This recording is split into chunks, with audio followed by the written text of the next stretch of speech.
Assalamualaikum, selamat datang di channel Anissa Warismi. Di video kali ini, aku mau bikin layer castella cake yang lembut, jiggly, dan kokoh. Ada nggak sih di antara teman-teman yang kalau bikin castella cake itu malah jadi kempes dan nggak tinggi? Nanti akan aku kasih tips dan triknya supaya castella cake teman-teman kokoh, tinggi, gak gampang kempes, dan teksturnya lembut serta pori-porinya kecil-kecil dan halus seperti ini.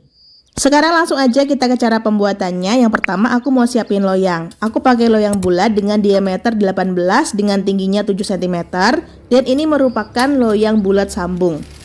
Jangan oles loyang pakai apapun dan langsung kita beri baking paper untuk alas. Dan di sekelilingnya juga kita kasih baking paper. Di sini baking papernya sedikit aku lebihkan, kurang lebih 2-3 cm dari tinggi loyang. Tujuannya supaya cake lebih gampang diangkat setelah matang.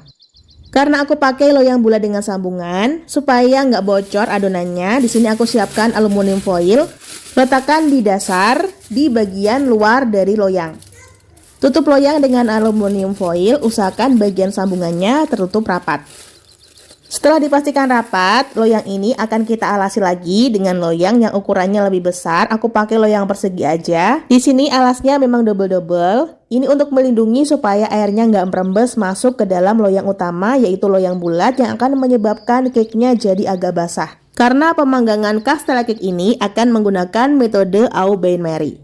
Sisihkan loyang dan lanjut kita akan membuat adonan castella cake. Dalam pembuatan castella cake sendiri, kita akan membuat dua macam adonan, yaitu adonan kuning telur dan adonan putih telur atau meringue.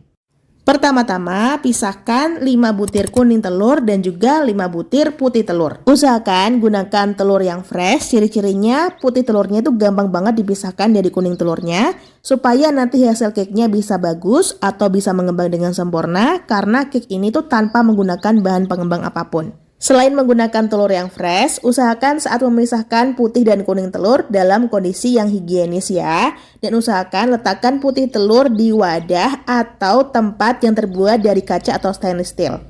Intinya putih telurnya harus kita jaga supaya tidak terkontaminasi dengan air, lemak, atau bahan yang lain. Langkah selanjutnya, aku mau membuat adonan kuning telurnya terlebih dahulu.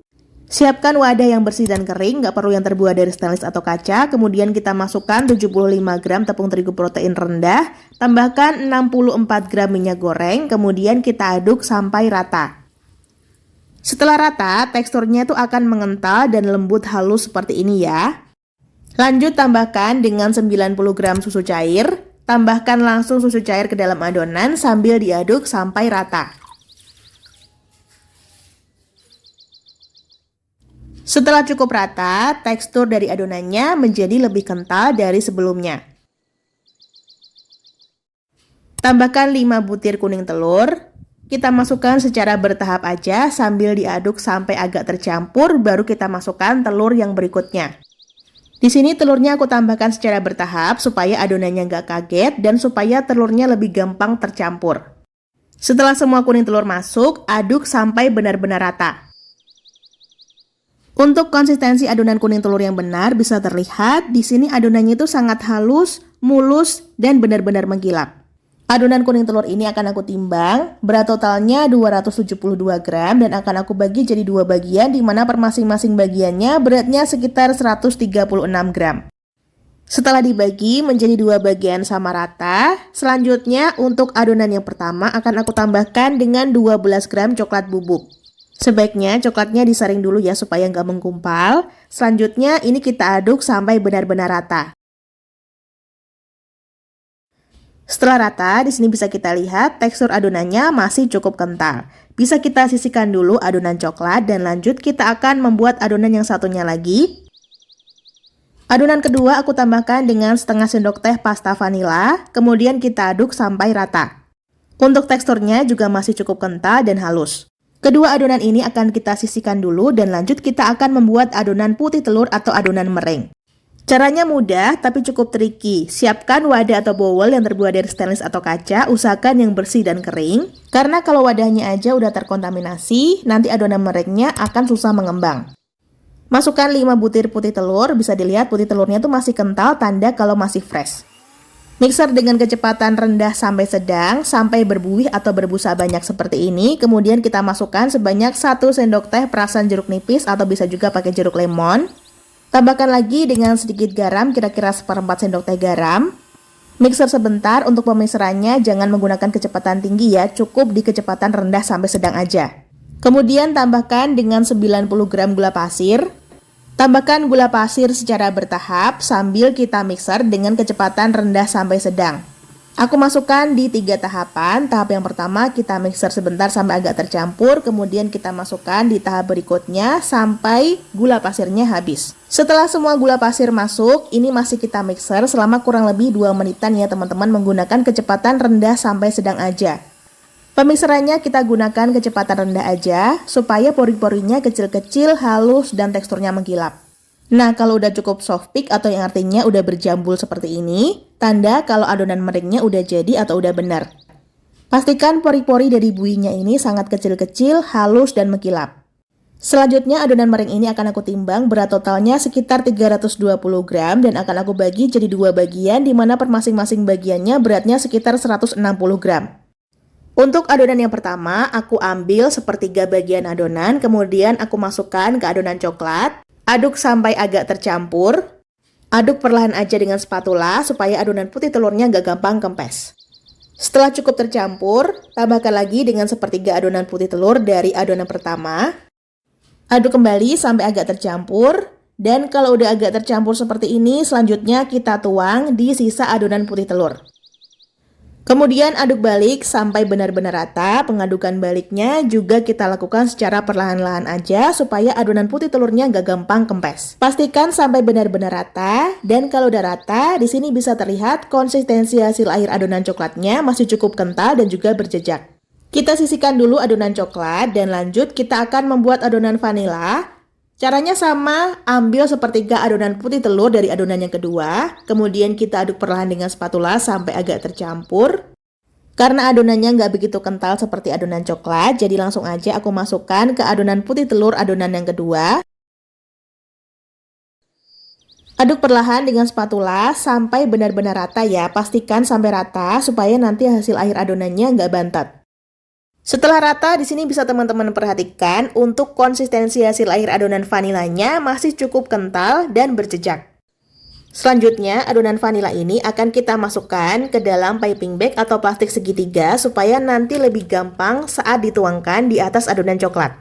Kita sisihkan dulu adonan vanila dan lanjut kita akan menuang adonan coklat ke dalam loyang yang udah kita siapkan sebelumnya. Sebelum dituang, aku aduk perlahan dulu, kemudian tuang sampai habis. Ratakan permukaan adonan coklat. Dan kalau udah rata, hentakkan kurang lebih 3 kali. Kemudian ambil adonan vanila, lubangi bagian ujungnya. Selanjutnya piping adonan vanila di atas adonan coklat.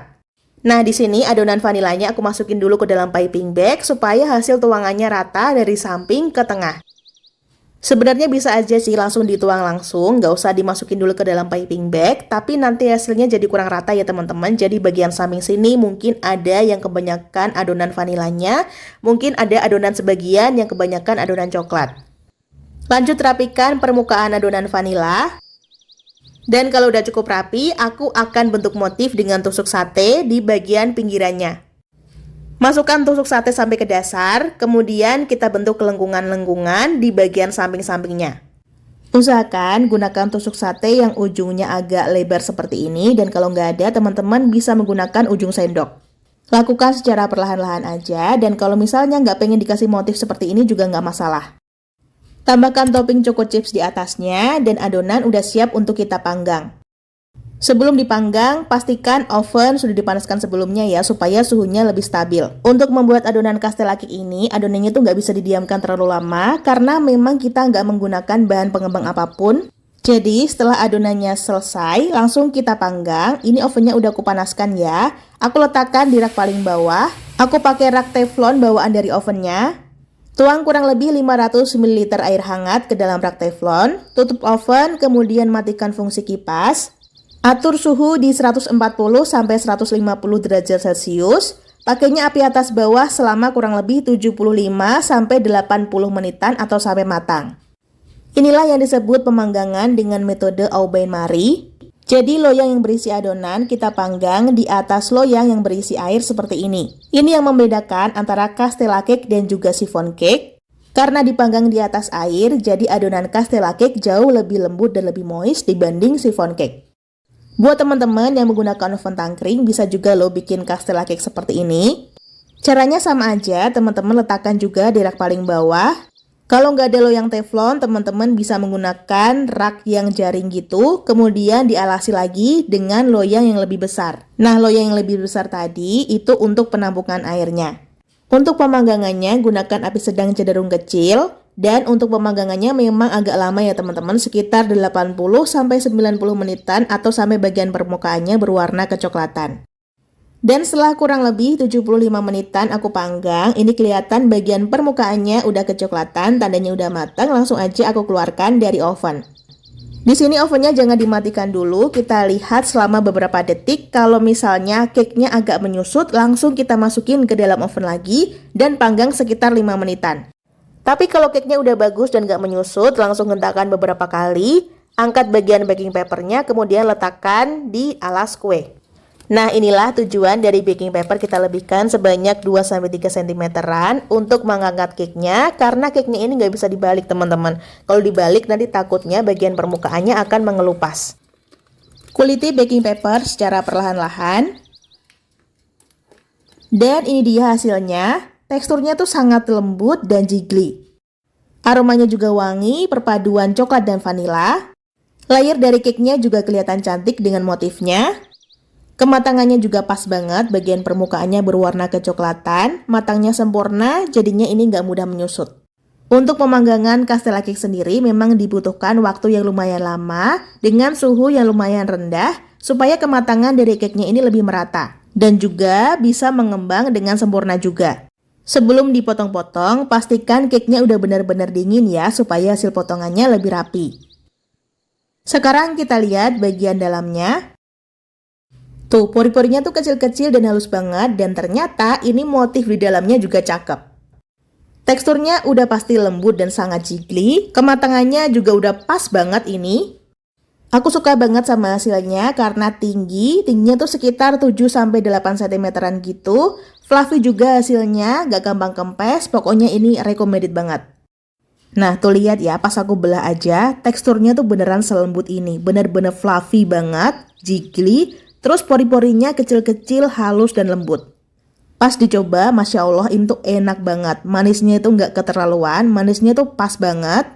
Aroma dan rasa vanilanya berasa, apalagi rasa coklat ini beneran berasa coklatnya. Jadi rasa coklatnya sendiri tuh bukan asal yang rasa coklat gitu, tapi bener-bener rasa coklat yang berasa. Ada sedikit rasa bitternya juga. Terus rasanya tuh bener-bener nyoklat, apalagi ditambah dengan adanya choco chips.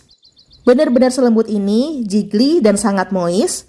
Tapi moistnya sendiri tuh bukan yang sampai basah gitu, moistnya juga pas banget. Jadi kalau misalnya saat pemanggangan airnya habis, nggak perlu ditambah air lagi ya, cukup 500 ml aja. Layer castella cake ini bisa tahan di suhu ruang kurang lebih 2 harian, dan di chiller bisa tahan kurang lebih 1 mingguan. Layak banget kan buat ide bakulan, dan bisa juga disajikan untuk sehari-hari di rumah, karena layer castella cake ini tanpa menggunakan bahan pengembang apapun, tapi hasilnya sangat lembut dan bisa mengembang dengan sempurna. Recommended dan wajib banget dicobain. Dan mungkin segitu dulu resep dan tutorial yang bisa Umi sampaikan. Semoga bisa dipahami dan dimengerti. Terima kasih udah nonton videonya. Wassalamualaikum, semoga bermanfaat. Sampai jumpa di video selanjutnya. Selalu sajikan masakan yang enak dan sehat untuk keluarga tercinta. Selamat mencoba di rumah.